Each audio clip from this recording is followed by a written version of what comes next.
वाहिगुरू जी खालसा वाहिगुरू जी फतेह जी। मैं जी भाई दिलावर सिंह बागड़िया। मैंने बड़ी खुशी है कि तुहानूं अज एक बहुत ही अजीज़ बच्चे नाल दर्शन कराने लगे जी। इन्हां दा नाम है हिस्टोरीअन सिमर सिंह। ये दुनिया के सब तो छोटे हिस्टोरीअन ने जी और 11 वर्ल्ड रिकॉर्ड इन्हां दे खाते च ने जी। पहली किताब इन्होंने आप 13 साल की उम्र शायद अपन लिखा पढ़नी पूरी नहीं जानते होवांगे। ये पहली किताब इन्होंने 13 साल की उम्र लिखी जी, जी कि यूएन के एक्सेप्ट हुई हुई है। ਹੁਣ ਇਹਨਾਂ ਦਾ 17 ਸਾਲ ਦੀ ਅਜੇ ਉਮਰ ਹੋਣੀ ਹੈ। 28 ਤਰੀਕ ਨੂੰ 17ਵਾਂ ਜਨਮ ਦਿਨ ਹੈ। 19 ਕਿਤਾਬਾਂ ਆਲਰੇਡੀ ਲਿਖ ਚੁੱਕੇ ਨੇ ਜੀ ਅਤੇ 3 ਡਾਕਟਰੇਟ ਦੀਆਂ ਡਿਗਰੀਆਂ ਨੇ ਜਿਹਨਾਂ ਨੂੰ। ਅਤੇ ਬਾਕੀ ਸਿਮਰ ਸਿੰਘ ਤੁਹਾਨੂੰ ਆਪਣੇ ਜ਼ਬਾਨੀ ਆਪ ਹੀ ਸਾਰਾ ਕੁਝ ਦੱਸਦੇ ਆ ਜੀ ਕਿਸੇ ਮਹਾਨ ਸ਼ਖਸੀਅਤ ਦੇ ਬੱਚੇ ਦੇ ਕਿਸ ਤੋਂ ਅੱਗੇ।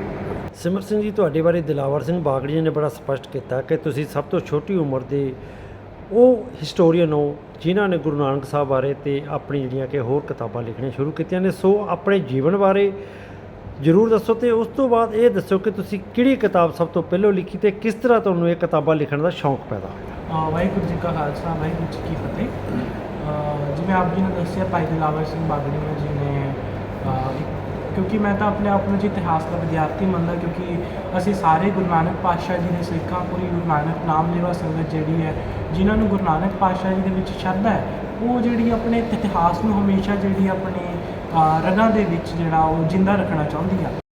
ਜਿਵੇਂ ਕਿ ਅਸੀਂ ਪੜ੍ਹਦੇ ਹਾਂ ਇਤਿਹਾਸ ਦੇ ਵਿੱਚ, ਫਿਰ ਬਾਬਾ ਮੱਕੇ ਗਿਆ ਨੀਲ ਬਸਤਰ ਧਾਰਿਆ ਬਣਵਾਰੀ, ਭਾਈ ਗੁਰਦਾਸ ਜੀ ਦੀ ਵਾਰ ਹੈ ਜਿਹਦੇ ਵਿੱਚ ਭਾਈ ਗੁਰਦਾਸ ਜੀ ਆਖਦੇ ਨੇ ਗੁਰੂ ਨਾਨਕ ਪਾਤਸ਼ਾਹ ਜੀ ਦੀ ਮੱਕੇ ਫੇਰੀ ਬਾਰੇ। ਅਤੇ ਜਿਹੜਾ ਸਾਡੇ ਪਰਿਵਾਰ ਦਾ ਸਿਲਸਿਲਾ ਸਿੱਖੀ ਦੇ ਵਿੱਚ ਮੇਰੇ ਪੜਦਾਦਾ ਜੀ ਤੋਂ ਸ਼ੁਰੂ ਹੁੰਦਾ। ਜਦੋਂ ਪੜਦਾਦਾ ਜੀ ਆਪਣੇ ਅੱਬੂ, ਕਿਉਂਕਿ ਮੀਰਪੁਰ ਰਿਆਸਤ ਦੇ ਵਸਨੀਕ ਸੀ ਜਿਹੜੀ ਅੱਜ ਆਜ਼ਾਦ ਕਸ਼ਮੀਰ 'ਚ ਆਉਂਦੀ ਆ, ਪਾਕਿਸਤਾਨ ਨੇ ਜਿਹੜਾ ਆਕੂਪਾਈਡ ਹੈ POK ਉਹਦੇ ਵਿੱਚ ਆਉਂਦੀ ਹੈ ਰਿਆਸਤ। ਅਤੇ ਗੱਲ 1927 ਦੀ ਹੈ ਜਦੋਂ ਮੇਰੇ ਪੜਦਾਦਾ ਜੀ ਸੈਯਦ ਮੁਸ਼ਤਾਕ ਹੁਸੈਨ ਸ਼ਾਹ ਜੀ ਆਪਣੇ ਅੱਬੂ ਦੇ ਨਾਲ ਜਿਹੜਾ ਇੱਕ ਵਾਰੀ ਹੱਜ 'ਤੇ ਜਾਂਦੇ ਨੇ ਮੱਕੇ, ਅਤੇ ਮੱਕੇ ਹੱਜ ਕਰਨ ਉਪਰੰਤ ਉਹਨਾਂ ਦੇ ਅੱਬੂ ਚਾਹੁੰਦੇ ਨੇ ਕਿ ਮੇਰਾ ਪੁੱਤਰ ਇਸਲਾਮ ਦੀ ਹੋਰ ਉੱਚ ਤਾਲੀਮ ਹਾਸਿਲ ਕਰੇ ਮਦੀਨੇ ਰਹਿ ਕੇ। ਅਤੇ ਜਿਹੜੇ ਪੜਦਾਦਾ ਜੀ ਨੇ ਮੁਸ਼ਤਾਕ ਹੁਸੈਨ ਸ਼ਾਹ ਉੱਥੇ ਰਹਿ ਕੇ ਉੱਚ ਤਾਲੀਮ ਹਾਸਿਲ ਕਰਨ ਦੇ ਲਈ ਮਦਰਸੇ 'ਚ ਪੜ੍ਹ ਰਹੇ ਹੁੰਦੇ ਨੇ। ਅਤੇ ਇੱਕ ਵਾਰੀ ਉੱਥੇ ਪੜ੍ਹਦੇ ਹੋਏ ਉਹਨਾਂ ਨੂੰ ਇੱਕ ਕਿਤਾਬ ਮਿਲੀ ਜਿਹੜੀ ਤਾਜੁੱਦੀਨ ਨਕਸ਼ਬੰਦੀ ਦਾ ਰੁਝਾਨ 'ਚ ਨਾਮਾ ਸੀ। ਉਹਦਾ ਨਾਂ ਸੀ ਸਹਿਤੋਬਾ ਬਾਬਾ ਨਾਨਕ। ਅਕਸਰ ਹੀ ਜਦੋਂ ਅਸੀਂ ਪੜ੍ਹਦੇ ਹਾਂ ਗੁਰੂ ਨਾਨਕ ਪਾਤਸ਼ਾਹ ਜੀ ਮੱਕੇ ਦੀ ਧਰਤੀ 'ਤੇ ਗਏ ਅਤੇ ਸਾਡੇ ਅਧਿਕਤਮ ਜਿਹੜੇ ਵਿਦਵਾਨ ਨੇ ਉਹ ਗੱਲ ਇੱਥੇ ਖਤਮ ਕਰ ਦਿੰਦੇ ਨੇ ਕਿ ਗੁਰੂ ਨਾਨਕ ਪਾਤਸ਼ਾਹ ਜੀ ਨੇ ਕਾਬੇ ਵੱਲ ਪੈਰ ਕੀਤੇ ਅਤੇ ਕਾਬਾ ਨਾਂ ਦੀ ਜਿਹੜੀ ਮਸਜਿਦ ਆ ਉਹ 3 ਵਾਰੀ ਘੁੰਮੀ। ਲੇਕਿਨ ਜਿਹੜੀ ਤਾਜੁੱਦੀਨ ਨਕਸ਼ਬੰਦੀ ਦੀ ਡਾਇਰੀ ਹੈ ਉਹ ਇਕਲੌਤਾ ਅੱਖੀ ਡਿੱਠਾ ਹਾਲ ਹੈ ਗੁਰੂ ਨਾਨਕ ਪਾਤਸ਼ਾਹ ਜੀ ਦਾ, ਜਿਹੜੀ ਹੂ ਬਹੂ ਜੋ ਕੁਝ ਉੱਤੇ ਹੋਇਆ। ਕਿਉਂਕਿ ਮੈਂ ਅਕਸਰ ਕਹਿਣਾ ਹੁੰਦਾ ਕਿ ਜਦੋਂ 2 ਬੰਦੇ ਬੈਠ ਕੇ ਵਿਚਾਰ ਕਰ ਰਹੇ ਨੇ ਅਤੇ ਜਦੋਂ ਤੀਜਾ ਉਹਨੂੰ ਲਿਖਦਾ ਹੈ ਅਤੇ ਉਹ ਹੂ ਬਹੂ ਕਈ ਵਾਰ ਗੱਲ ਹੁੰਦੀ ਹੈ, ਲੇਕਿਨ ਜਦੋਂ ਤੀਜਾ ਬੰਦਾ ਸੁਣ ਕੇ ਉਹਨੂੰ ਚੌਥੇ, ਪੰਜਵੇਂ, 6ਵੇਂ ਬੰਦੇ ਕੋਲ ਕਰਦਾ ਅਤੇ 6ਵਾਂ ਬੰਦਾ ਉਸ ਗੱਲ ਨੂੰ ਲਿਖਦਾ ਅਤੇ ਉਹਦੇ ਵਿੱਚ ਜ਼ਮੀਨ ਅਸਮਾਨ ਦਾ ਫਰਕ ਹੁੰਦਾ ਹੈ। ਅਤੇ ਜੇਕਰ ਅਸੀਂ ਗੱਲ ਕਰੀਏ ਸਾਡੇ ਸਿੱਖ ਇਤਿਹਾਸ ਦੇ ਸਰੋਤ ਦੀ, ਅਤੇ ਜਨਮ ਸਾਖੀਆਂ ਬਹੁਤ ਅਧਿਕਤਮ ਜਿਹੜੀਆਂ ਸਾਨੂੰ ਮਿਲਦੀਆਂ ਨੇ ਗੁਰੂ ਅੰਗਦ ਪਾਤਸ਼ਾਹ ਜੀ ਵੇਲੇ ਦੀਆਂ ਆਥੈਂਟਿਕ। ਲੇਕਿਨ ਜਿਹੜਾ ਇਹ ਤਾਜੁੱਦੀਨ ਨਕਸ਼ਬੰਦੀ ਦੀ ਡਾਇਰੀ ਸੀ ਗੁਰੂ ਨਾਨਕ ਪਾਤਸ਼ਾਹ ਦੇ ਵੇਲੇ ਹੀ ਲਿਖੀ ਗਈ, ਜਿਹਦੇ ਵਿੱਚ ਲਗਭਗ 2 ਸਾਲ ਦਾ ਗੁਰੂ ਨਾਨਕ ਪਾਤਸ਼ਾਹ ਜੀ ਦਾ ਅਰਬ ਦਾ ਸਫ਼ਰ ਲਿਖਿਆ। ਉਹਦੇ ਵਿੱਚ ਇਹ ਵੀ ਲਿਖਿਆ ਕਿ ਕਿਵੇਂ ਕਾਜ਼ੀ ਰੁਕਨਦੀਨ ਜਿਹੜਾ ਉੱਥੇ ਦਾ ਕਾਜ਼ੀ ਸੀ ਗੁਰੂ ਨਾਨਕ ਪਾਤਸ਼ਾਹ ਜੀ ਦਾ ਮੁਰੀਦ ਬਣ ਜਾਂਦਾ ਅਤੇ ਲਗਭਗ 360 ਸਵਾਲ ਕਾਜ਼ੀ ਰੁਕਨਦੀਨ ਅਤੇ ਗੁਰੂ ਨਾਨਕ ਪਾਤਸ਼ਾਹ ਜੀ ਦੇ ਵਿੱਚ ਹੁੰਦੇ ਨੇ। ਜਿਸ ਕਾਰਨ ਉਪਰੰਤ ਜਦੋਂ ਗੁਰੂ ਨਾਨਕ ਦਾ ਸੱਚਾ ਸਿੱਖ ਬਣ ਜਾਂਦਾ ਚਰਨ ਅੰਮ੍ਰਿਤ ਰਹਿ ਕੇ, ਅਤੇ ਉੱਥੇ ਦੇ ਅਮੀਰੇ ਮੱਕਾ ਨੇ 8 ਫਤਵੇ ਜਾਰੀ ਕੀਤੇ ਕਿ ਵੀ ਜਿਹੜਾ ਕਾਜ਼ੀ ਰੁਕਨਦੀਨ ਹੈ ਇਹਨੂੰ ਭੁੱਖਾ ਰੱਖਿਆ ਜਾਏ, ਇਹਨੂੰ ਪੁੱਠਾ ਟੰਗ ਕੇ 30 ਕੋੜੇ ਮਾਰੇ ਜਾਣ, ਇਹਦਾ ਮੂੰਹ ਕਾਲਾ ਕਰਕੇ ਘੁਮਾਇਆ ਜਾਏ, ਅੰਤ 'ਚ ਤਪਦੀ ਰੇਤ ਦੀ ਕੰਧ ਦੇ ਵਿੱਚ ਚੜਵਾ ਕੇ ਇਹਦੇ ਸਿਰ 'ਤੇ ਪੱਥਰ ਮਾਰੇ ਜਾਣ। ਬਹੁਤ ਤਸੀਹੇ ਦੇ ਦੇਣ ਵਾਲੀਆਂ ਜਿਹੜੀਆਂ ਗੱਲਾਂ ਸੀਗੀਆਂ, ਇਹ ਸਾਰੀ ਜਿਹੜੀ ਹੋਰ ਵੀ ਬਹੁਤ ਵਧੇਰੇ, ਕਿਉਂਕਿ 2 ਸਾਲ ਦਾ ਲੰਬਾ ਸਫ਼ਰ ਹੈ। ਇਸ ਨੂੰ ਜਦੋਂ ਪੜਦਾਦਾ ਜੀ ਪੜ੍ਹਦੇ ਨੇ ਅਤੇ ਪੜ੍ਹ ਕੇ ਬਹੁਤ ਜ਼ਿਆਦਾ ਪ੍ਰਭਾਵਿਤ ਹੋ ਕੇ ਆਪਣੇ ਅੱਬੂ ਨੂੰ ਸਵਾਲ ਕਰਦੇ ਨੇ ਗੁਰੂ ਨਾਨਕ ਕੌਣ ਹੈ। ਉਹਨਾਂ ਦੇ ਅੱਬੂ ਨੇ ਜਵਾਬ ਦਿੱਤਾ ਗੁਰੂ ਨਾਨਕ ਕਾਫਰ ਹੈ, ਕਿਉਂਕਿ ਕੌਣ ਚਾਹੇਗਾ ਇੱਕ ਉਸ ਧਰਮ ਦੇ ਜਿਹੜੇ ਉੱਚ ਪਦਵੀ 'ਤੇ ਬੈਠੇ ਬੰਦੇ ਦਾ ਜਿਹੜਾ ਪੁੱਤਰ ਹੋਰ ਕਿਸੇ ਧਰਮ ਦੇ ਇਸ਼ਟ ਬਾਰੇ ਸਵਾਲ ਕਰੇ। ਲੇਕਿਨ ਪੜਦਾਦਾ ਜੀ ਨੇ ਕਿਹਾ ਗੁਰੂ ਨਾਨਕ ਕਾਫਿਰ ਨਹੀਂ, ਗੁਰੂ ਨਾਨਕ ਅੱਲਾ ਦਾ ਅਵਤਾਰ ਹੈ। ਗੁਰੂ ਨਾਨਕ ਉਹ ਉੱਚੀ ਸੁੱਚੀ ਰੂਹ ਹੈ ਜਿਸ ਨੇ ਹਮੇਸ਼ਾ ਸਾਨੂੰ ਆਪਣੇ ਨਾਲ ਨਹੀਂ ਬਲਕਿ ਅਕਾਲ ਪੁਰਖ ਨਾਲ ਜੋੜਿਆ। ਅਤੇ ਜਿਹੜੇ ਪੜਦਾਦਾ ਜੀ ਨੇ ਫਿਰ ਬਾਅਦ ਦੇ ਵਿੱਚ ਪੂਰੇ ਵਿਸ਼ਵ ਘੁੰਮ ਕੇ ਵੇਖਿਆ ਕਿ ਵੀ ਕੀ ਸਾਡੇ ਸਿੱਖੀ ਸਿਧਾਂਤ ਨੇ, ਅਤੇ ਜਦੋਂ ਉਹਨਾਂ ਨੇ ਅੰਤ ਦੇ ਵਿੱਚ ਡੇਰਾ ਸਾਹਿਬ ਲਾਹੌਰ ਤੋਂ ਅੰਮ੍ਰਿਤ ਛਕ ਕੇ ਸਿੱਖ ਸੱਜ ਗਏ, ਉਸ ਤੋਂ ਬਾਅਦ ਵੀ ਸਿੱਖ ਪੰਥ ਦੀਆਂ ਬਹੁਤ ਸੇਵਾਵਾਂ ਨਿਭਾਈਆਂ। ਅਤੇ ਇਸੇ ਤਰੀਕੇ ਜਦੋਂ ਸਾਲ 2018 ਦੇ ਵਿੱਚ ਮੈਂ ਆਪਣੇ ਪੜਦਾਦਾ ਜੀ ਦੀ ਲਾਇਬ੍ਰੇਰੀ ਫਰੋਲ ਲਿਆ ਸੀ, ਅਤੇ ਉਸ ਸਮੇਂ ਮੈਨੂੰ ਨਹੀਂ ਪਤਾ ਸੀ ਪੜਦਾਦਾ ਜੀ ਬਾਰੇ ਕੁਛ ਵੀ, ਅਤੇ ਮੈਨੂੰ ਇੱਕ ਕਿਤਾਬ ਮਿਲਦੀ ਹੈ ਅਕਾਲੀ ਮੋਰਚਾ ਤੇ ਖਬਰ। ਜਦੋਂ ਉਸ ਕਿਤਾਬ 'ਚ ਸ਼ਹੀਦ ਪ੍ਰਿਥੀਪਾਲ ਸਿੰਘ ਜੀ ਬਾਰੇ ਪੜ੍ਹਿਆ ਅਤੇ ਮਨ ਬਹੁਤ ਜ਼ਿਆਦਾ ਪ੍ਰਭਾਵਿਤ ਹੋਇਆ ਕਿ ਵੀ ਹਾਂ ਇੱਕ ਬਹੁਤ ਉੱਚੀ ਸੁੱਚੀ ਰੂਹ ਸੀ ਉਹ। ਅਗਲੇ ਦਿਨ ਹੀ ਪੰਜਾਬੀ ਯੂਨੀਵਰਸਿਟੀ ਤੋਂ ਇੱਕ ਪ੍ਰੋਫੈਸਰ ਘਰੇ ਆਉਂਦੇ ਨੇ ਅਤੇ ਮੈਨੂੰ ਇੱਕ ਕਿਤਾਬ ਦਿੱਤੀ ਬਾਬੇ ਦੀ ਬਗਦਾਦ ਫੇਰੀ। ਜਦੋਂ ਪੜ੍ਹੀ ਕਿਤਾਬ ਅਤੇ ਪੜ੍ਹ ਕੇ ਮਨ ਦੇ ਵਿੱਚ ਨਾ ਇੱਕ ਵਲਵਲਾ ਜਿਹਾ ਪੈਦਾ ਹੋਇਆ, ਕਿਉਂਕਿ ਉਸ ਕਿਤਾਬ ਦੇ ਵਿੱਚ ਕਾਜ਼ੀ ਰੁਕਨਦੀਨ ਜੀ ਬਾਰੇ ਲਿਖਿਆ ਸੀ। ਕਿ ਅਕਸਰ ਹੀ ਜਦੋਂ ਅਸੀਂ ਸਿੱਖਾਂ ਦੇ ਪਹਿਲੇ ਸ਼ਹੀਦ ਦੀ ਗੱਲ ਕਰਦੇ ਹਾਂ ਤੇ ਅਸੀਂ ਕਹਿੰਦੇ ਪੰਜਵੇਂ ਪਾਤਸ਼ਾਹ ਤੋਂ ਸ਼ਹੀਦੀਆਂ ਦਾ ਸਿਲਸਿਲਾ ਹੋਇਆ, ਕਿਉਂਕਿ ਸਿੱਖ ਕੌਮ ਸ਼ਹੀਦਾਂ ਦੀ ਕੌਮ ਹੈ। ਅਸੀਂ ਮਨੁੱਖੀ ਹੱਕਾਂ ਦੇ ਖਾਤਰ ਵੀ ਸ਼ਹੀਦੀਆਂ ਦਿੱਤੀਆਂ ਤੇ ਅਸੀਂ ਆਪਣੇ ਧਰਮ ਦੇ ਖਾਤਰ ਵੀ ਸ਼ਹੀਦੀ ਦਿੱਤੀ ਹੈ ਤੇ ਅੱਜ ਵੀ ਦਿੰਦੇ ਆ ਰਹੇ ਹਾਂ। ਤੇ ਜਿਹੜਾ ਸ਼ਹੀਦੀਆਂ ਦਾ ਸਿਲਸਿਲਾ ਨਾ ਕੇਵਲ ਪੰਜਵੇਂ ਪਾਤਸ਼ਾਹ, ਕਿਉਂਕਿ ਪੰਜਵੇਂ ਪਾਤਸ਼ਾਹ ਸ਼ਹੀਦਾਂ ਦੇ ਸਰਤਾਜ ਨੇ, ਉਹ ਪਹਿਲੇ ਗੁਰੂ ਨੇ ਜਿਨ੍ਹਾਂ ਨੇ ਸ਼ਹੀਦੀ ਦਿੱਤੀ, ਲੇਕਿਨ ਜਿਹੜਾ ਸਿੱਖੀ ਦੇ ਵਿੱਚ ਸ਼ਹੀਦਾਂ ਦਾ ਸਿਲਸਿਲਾ ਹੈ, ਜਦੋਂ ਅਸੀਂ ਗੁਰੂ ਨਾਨਕ ਪਾਤਸ਼ਾਹ ਜੀ ਦੀ ਗੱਲ ਕਰਦੇ ਹਾਂ ਤੇ ਅਧਿਕਤਮ ਲੋਕ ਕਹਿੰਦੇ ਨੇ ਗੁਰੂ ਨਾਨਕ ਪਾਤਸ਼ਾਹ ਜੀ ਤਾਂ ਬਹੁਤ ਪਿਆਰ ਵਾਲੀ ਸ਼ਖਸ ਸੀਗੇ, ਉਹਨਾਂ ਨੇ ਕਦੀ ਵੀ ਕਿਰਪਾਨ ਦੀ ਗੱਲ ਨਹੀਂ ਕੀਤੀ, ਸ਼ਸਤਰਾਂ ਦੀ ਗੱਲ ਨਹੀਂ ਕੀਤੀ। ਲੇਕਿਨ ਮੈਂ ਅਕਸਰ ਇੱਕ ਗੱਲ ਆਖਦਾ ਹੁੰਦਾ, ਭਾਈ ਗੁਰਦਾਸ ਜੀ ਜਦੋਂ ਲਿਖਦੇ ਨੇ, ਫਿਰ ਬਾਬਾ ਮੱਕੇ ਗਿਆ ਨੀਲ ਬਸਤਰ ਧਾਰੇ ਬਨਵਾਰੀ ਆਸਾ ਹੱਥ ਕਿਤਾਬ ਕਾਜ। ਅੱਜ ਵੀ ਜਦੋਂ ਅਸੀਂ ਗੱਤਕੇ ਦੇ ਵਿੱਚ ਜਾਂਦੇ ਹਾਂ ਤੇ ਸੋਟੀ ਪਹਿਲਾ ਸ਼ਸਤਰ ਮੰਨਿਆ ਜਾਂਦਾ ਹੈ ਤੇ ਗੁਰੂ ਨਾਨਕ ਪਾਤਸ਼ਾਹ ਜੀ ਵੀ ਸ਼ਸਤਰਧਾਰੀ ਸੀ। ਅਸੀਂ ਗੁਰਦੁਆਰਾ ਡਾਂਗਮਾਰ ਦੀ ਗੱਲ ਪੜ੍ਹ ਲਈਏ, ਉੱਥੇ ਜ਼ਿਕਰ ਮਿਲਦਾ ਹੈ ਜੀ ਗੁਰੂ ਨਾਨਕ ਪਾਤਸ਼ਾਹ ਜੀ ਨੇ ਡਾਂਗਮਾਰ ਗੁਰਦੁਆਰੇ ਦਾ ਨਾਮ ਹੈ ਅੱਜ ਵੀ, ਤੇ ਉਹ ਜਿਹੜੀ ਸ਼ਸਤਰ ਸੀ, ਗੁਰੂ ਨਾਨਕ ਪਾਤਸ਼ਾਹ ਵੀ ਸ਼ਸਤਰਧਾਰੀ ਸੀ। ਜੋ ਤੋਂ ਪ੍ਰੇਮ ਕਿਰਨ ਕਾ ਚਾਹੋ, ਜਿਹੜੀ ਉਹ ਅਸੀਂ ਗੁਰਬਾਣੀ ਦੀ ਪੰਕਤੀ ਪੜ੍ਹਦੇ ਹਾਂ ਕਿ ਆਪਣਾ ਸਿਰ ਜਿਹੜਾ ਆ ਉਹ ਆਪਣੀ ਤਲੀ ਤੇ ਰੱਖ ਕੇ ਆਓ ਜੇ ਤੁਸੀਂ ਪ੍ਰੇਮ ਦੇ ਮਾਰਗ ਦੇ ਵਿੱਚ ਆਉਣਾ ਹੈ, ਤੇ ਉਹ ਜਿਹੜੀ ਸਿਧਾਂਤ ਨੇ ਗੁਰੂ ਨਾਨਕ ਪਾਤਸ਼ਾਹ ਜੀ ਦੇ ਸ਼ਹੀਦੀਆਂ ਦਾ ਸਿਲਸਿਲਾ ਉੱਥੋਂ ਹੀ ਸ਼ੁਰੂ ਹੋਇਆ। ਤੇ ਜਦੋਂ ਪੜ੍ਹਿਆ ਤੇ ਇੱਕ ਵਾਰੀ ਪਿਤਾ ਜੀ ਨੇ ਸਵਾਲ ਕੀਤਾ ਕੀ ਪੜ੍ਹ ਰਹੇ ਹੋ, ਮੈਂ ਦੱਸਿਆ ਵੀ ਇੱਕ ਐਵੇਂ ਕਰਕੇ ਕੋਈ ਨੇ ਸ਼ਹੀਦ ਪ੍ਰਿਥੀਪਾਲ ਸਿੰਘ ਉਹਨਾਂ ਬਾਰੇ ਪੜ੍ਹ ਰਿਹਾ। ਤੇ ਦੁਬਾਰਾ ਫਿਰ ਜਿਹੜਾ ਸ਼ਹੀਦ ਪ੍ਰਿਥੀਪਾਲ ਸਿੰਘ ਜੀ ਬਾਰੇ ਜਦੋਂ ਮੈਂ ਪੜ੍ਹ ਰਿਹਾ ਸੀ, ਦੁਬਾਰਾ ਪੁੱਛਿਆ ਪਿਤਾ ਜੀ ਨੇ, ਮੈਂ ਦੱਸਿਆ ਤੇ ਉਹਨਾਂ ਨੇ ਪੁੱਛਿਆ ਕਿ ਤੁਸੀਂ ਜਾਣਦੇ ਹੋ ਕੌਣ ਹੈ? ਮੈਂ ਕਿਹਾ ਨਹੀਂ, ਮੈਂ ਜਾਣਦਾ ਆ ਕੌਣ ਆ, ਲੇਕਿਨ ਜਦੋਂ ਉਹਨਾਂ ਨੇ ਦੁਬਾਰਾ ਪੁੱਛਿਆ ਕੀ ਤੁਸੀਂ ਜਾਣਦੇ ਆ ਕਿ ਕੌਣ, ਤੁਹਾਡੇ ਕੀ ਲੱਗਦੇ ਨੇ? ਮੈਂ ਕਿਹਾ ਨਹੀਂ, ਉਹ ਇੰਨੀ ਵੱਡੀ ਗੁਰਮੁਖ ਸ਼ਖਸੀਅਤ, ਸਾਡੇ ਕੀ ਲੱਗ ਸਕਦੇ ਨੇ? ਫਿਰ ਉਹਨਾਂ ਨੇ ਦੱਸਿਆ ਕਿ ਉਹ ਮੇਰੇ ਪੜਦਾਦਾ ਜੀ ਨੇ।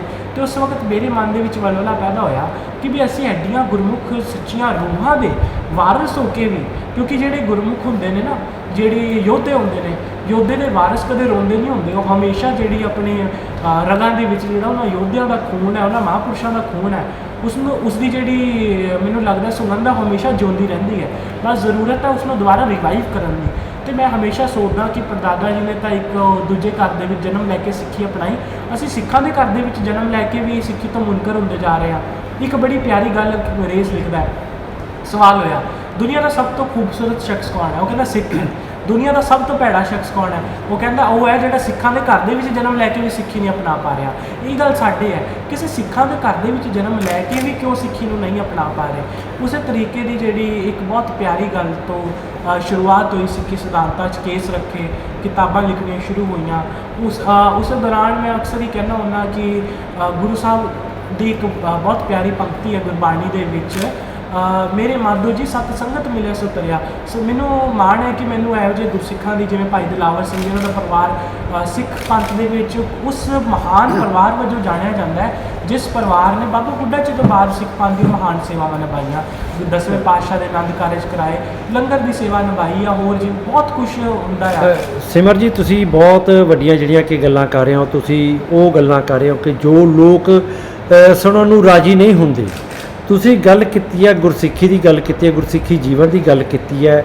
ਤੁਹਾਡੀ ਉਮਰ 17 ਸਾਲ ਦੱਸੀ ਜਾ ਰਹੀ ਹੈ ਤੇ ਤੁਸੀਂ ਇੰਨੀ ਉਮਰ, ਛੋਟੀ ਉਮਰ ਦੇ ਵਿੱਚ ਐਡੇ ਵੱਡੇ ਖਿਤਾਬ ਵੀ ਪ੍ਰਾਪਤ ਕੀਤੇ ਨੇ। ਕਿਹੜਾ ਖਿਤਾਬ ਤੁਸੀਂ ਪ੍ਰਾਪਤ ਕੀਤਾ ਤੇ ਜਿਹੜੀ ਕਿਤਾਬਾਂ ਤੁਸੀਂ ਲਿਖੀਆਂ, ਤੁਹਾਡਾ ਪੜ੍ਹਨ ਦਾ ਰੁਝਾਨ ਹੈ, ਪਰ ਅੱਜ ਸਾਡੀ ਨੌਜਵਾਨੀ ਦੇ ਵਿੱਚ ਸਿੱਖੀ ਦੇ ਵਿੱਚੋਂ ਸਭ ਕੁਝ ਖਤਮ ਹੋ ਰਿਹਾ, ਉਹਦਾ ਕੀ ਕਾਰਨ ਹੈ ਤੇ ਉਹਨੂੰ ਕਿਵੇਂ ਬਚਾਇਆ ਜਾ ਸਕਦਾ?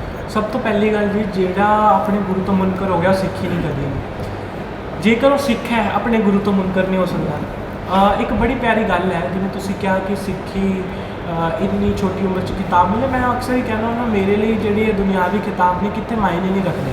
ਸਰਵੋੱਚ ਸਾਡਾ ਅਕਾਲ ਤਖਤ ਹੈ। ਜਦੋਂ ਸਾਡੇ ਅਕਾਲ ਤਖਤ ਸਾਹਿਬ ਦੀ ਜਿਹੜੀ, ਅਸੀਂ ਅਕਾਲ ਤਖਤ ਸਾਹਿਬ ਨੂੰ ਮੰਨਣਾ ਬੰਦ ਕਰ ਦਿੱਤਾ, ਅਕਾਲ ਤਖਤ ਸਾਹਿਬ ਦੀ ਛਤਰ ਛਾਇਆ ਹੇਠ ਰਹਿਣਾ ਬੰਦ ਕਰ ਦਿੱਤਾ, ਉਦੋਂ ਸਾਡੀ ਕੌਮ ਦੀ ਜਿਹੜੀ ਨਿਪੁੰਨਤਾ ਅਸੀਂ ਉਸ ਵੱਲ ਵਧੇ ਹਾਂ।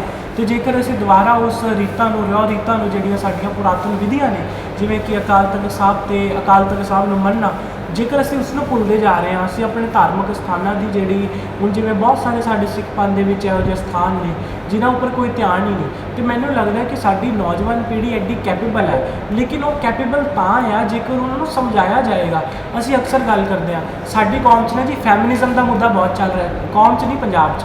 ਮੈਂ ਇੱਥੇ ਗੱਲ ਜ਼ਰੂਰ ਕਹਿਣੀ ਚਾਹਾਂਗਾ ਕਿ ਜਿਹੜੇ ਫੈਮਿਨਿਜ਼ਮ ਦਾ ਮੁੱਦਾ ਚੱਕਦੇ ਨੇ ਜਾਂ ਵੂਮਨ ਇੰਪਾਵਰਮੈਂਟ ਦਾ ਮੁੱਦਾ ਚੱਕਦੇ ਨੇ, ਪਤਾ ਹੈ ਕਿ ਔਰਤਾਂ ਨੂੰ ਵੋਟ ਦਿਵਾਉਣ ਦਾ ਅਧਿਕਾਰ ਕਿਹਨੇ ਦਿਵਾਇਆ? ਔਰਤਾਂ ਨੂੰ ਵੋਟ ਪਾਉਣ ਦਾ ਅਧਿਕਾਰ ਦਿਵਾਇਆ ਮਹਾਰਾਜਾ ਰਣਜੀਤ ਸਿੰਘ ਦੀ ਪੋਤੀ ਨੇ, ਪ੍ਰਿੰਸੈਸ ਸੋਫੀਆ ਦਲੀਪ ਸਿੰਘ ਨੇ, ਇੰਗਲੈਂਡ ਦੀ ਧਰਤੀ ਦੇ ਉੱਪਰ। ਹੋਰ ਵੀ ਇਹੋ ਜਿਹੇ ਵਧੇਰੇ ਇਹੋ ਜਿਹੇ ਕਲੈਰੀਫਿਕੇਸ਼ਨਸ ਮਿਲਦੀਆਂ ਨੇ। ਗੱਲ ਕਰਦੇ ਨੇ ਜੀ ਔਰਤਾਂ ਨੂੰ ਨਹੀਂ ਮਾਰਨਾ ਚਾਹੀਦਾ। ਔਰਤਾਂ ਨੂੰ ਮਾਰਨ ਦੀ ਸ਼ੁਰੂਆਤ ਜਦੋਂ ਅਸੀਂ ਪੜ੍ਹਦੇ ਹਾਂ ਭਾਈ ਦਿਲਾਵਰ ਸਿੰਘ ਜੀ ਬੈਠੇ ਨੇ, ਉਹਨਾਂ ਦੇ ਪੁਰਖੇ ਹੋਏ ਨੇ ਭਾਈ ਗੁੱਦਰ ਸਿੰਘ ਜੀ। ਜਦੋਂ ਮਹਾਰਾਜਾ ਰਣਜੀਤ ਸਿੰਘ ਦੇ ਨਾਨਾ ਜੀ ਨੂੰ ਪਤਾ ਲੱਗਿਆ ਕਿ ਧੀ ਪੈਦਾ ਹੋਈ, ਉਹਨੇ ਘੜੇ 'ਚ ਦੱਬ ਦਿੱਤੀ। ਜਦੋਂ ਬਾਬਾ ਗੁੱਦਰ ਜੀ ਗਏ ਤੇ ਇਹਨਾਂ ਨੂੰ ਪਤਾ ਲੱਗਿਆ ਵੀ ਕੀ ਧੀ ਘੜੇ 'ਚ ਦੱਬੀ ਹੈ, ਤੇ ਇਹਨਾਂ ਨੇ ਕਿਹਾ ਮੈਂ ਇਹੋ ਜਿਹੇ ਪਰਿਵਾਰ ਦੇ ਘਰੇ ਪ੍ਰਸ਼ਾਦਾ ਨਹੀਂ ਛਕਾਂਗਾ, ਭਾਵੇਂ ਉਹ ਰਾਜਾ ਹੋਵੇ ਮਹਾਰਾਜਾ ਹੋਵੇ, ਜਿਸ ਨੇ ਇੱਕ ਧੀ ਦੀ ਬੇਕਦਰੀ ਕੀਤੀ। ਸਾਡੇ ਗੁਰੂ ਸਾਹਿਬ ਕਹਿੰਦੇ ਨੇ ਸੋ ਕਿਉਂ ਮੰਦਾ ਆਖੀਏ ਜਿਤ ਜੰਮੇ ਰਾਜਾਨ।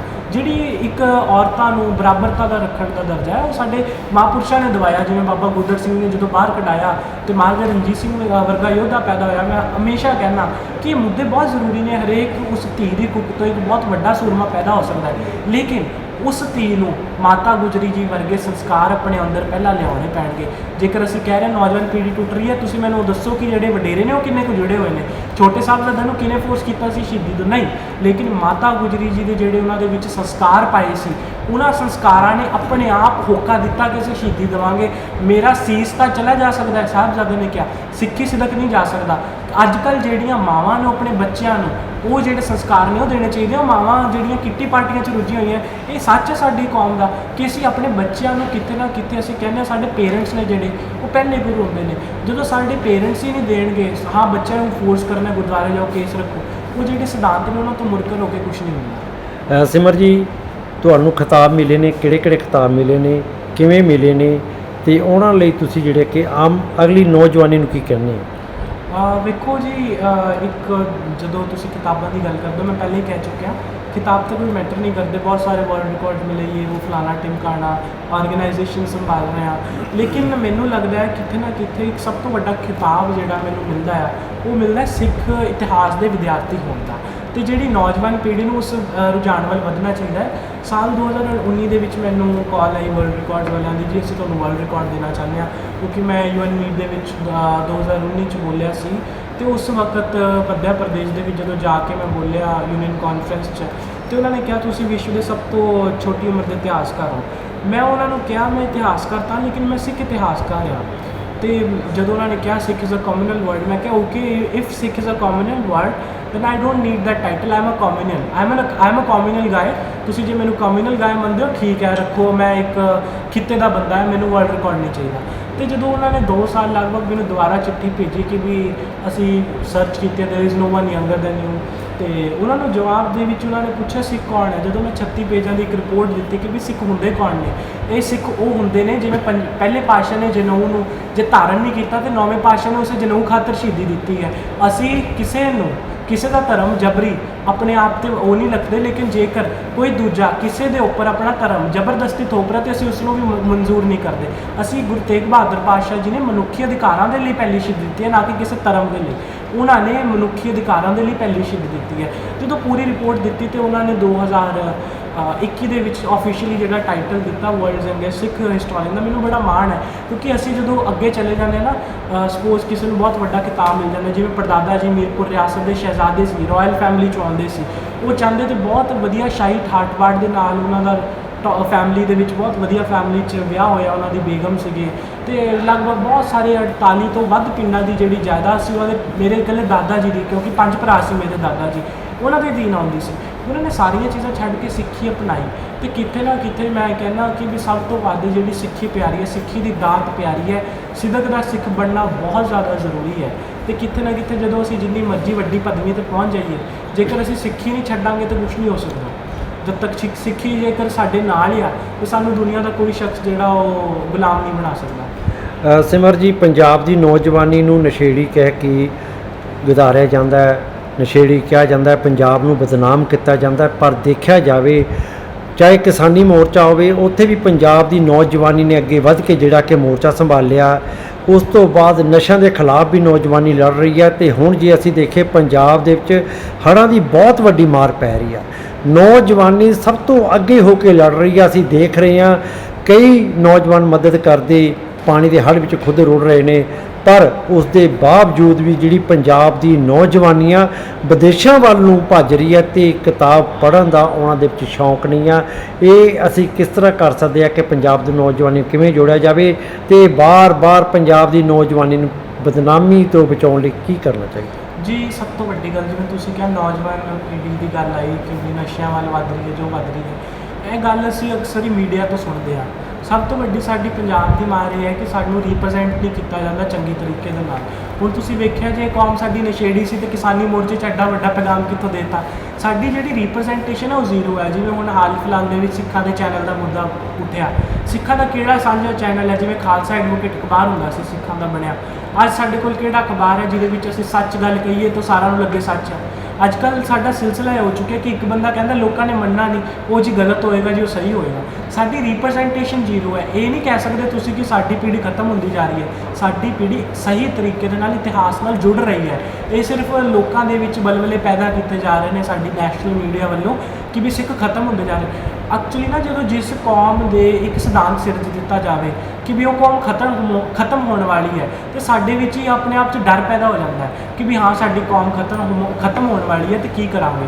ਲੇਕਿਨ ਸਿੱਖ ਕੌਮ ਕਦੇ ਵੀ ਖਤਮ ਤਾਂ ਹੋ ਨਹੀਂ ਸਕਦੀ। ਸਿੱਖ ਕੌਮ ਉਦੋਂ ਨਹੀਂ ਖਤਮ ਹੋਈ ਜਦੋਂ ਮਹਾਰਾਜ ਦੇ ਨਾਲ 2 ਸਿੱਖ ਰਹਿ ਗਏ ਸੀ। ਸਿੱਖ ਕੌਮ ਉਦੋਂ ਨਹੀਂ ਖਤਮ ਹੋਈ ਜਦੋਂ ਗਰਜਾ ਸਿੰਘ ਬੋਤਾ ਸਿੰਘ ਵਰਗੇ ਲੋਕ ਆਏ, ਜਦੋਂ ਮੱਸਾ ਰੰਗੜ ਨੇ ਦਰਬਾਰ ਸਾਹਿਬ ਤੇ ਹੁਕਮ ਕਰ ਦਿੱਤਾ ਕੋਈ ਸਿੱਖ ਰਹਿਣ ਨਾ ਦਿਓ। ਇਹ ਸਿੱਖੀ ਸਿਧਾਂਤ ਨਾਲ ਆਪਣੇ ਆਪ ਹੀ ਹੁੰਦਾ ਹੈ। ਅਸੀਂ ਹਰ ਰੋਜ਼ ਅਰਦਾਸ ਕਰਦੇ ਹਾਂ, ਖੁਆਰ ਹੋਏ ਸਭ ਮਿਲेंगे ਬੱਚੇ ਸ਼ਰਨ ਜੋ ਹੋਏ। ਹੁਣ ਸਾਡੀ ਜਿਹੜੀ ਖੁਆਰ ਹੈ ਉਹ ਅਸੀਂ ਹੁੰਦੇ ਜਾ ਰਹੇ ਹਾਂ, ਅਸੀਂ ਵੰਡਦੇ ਜਾ ਰਹੇ ਹਾਂ ਤੇ ਗੁਰੂ ਸਾਹਿਬ ਆਪ ਕਿਰਪਾ ਕਰਨਗੇ ਅਸੀਂ ਸਾਰੇ ਜੁੜਾਂਗੇ।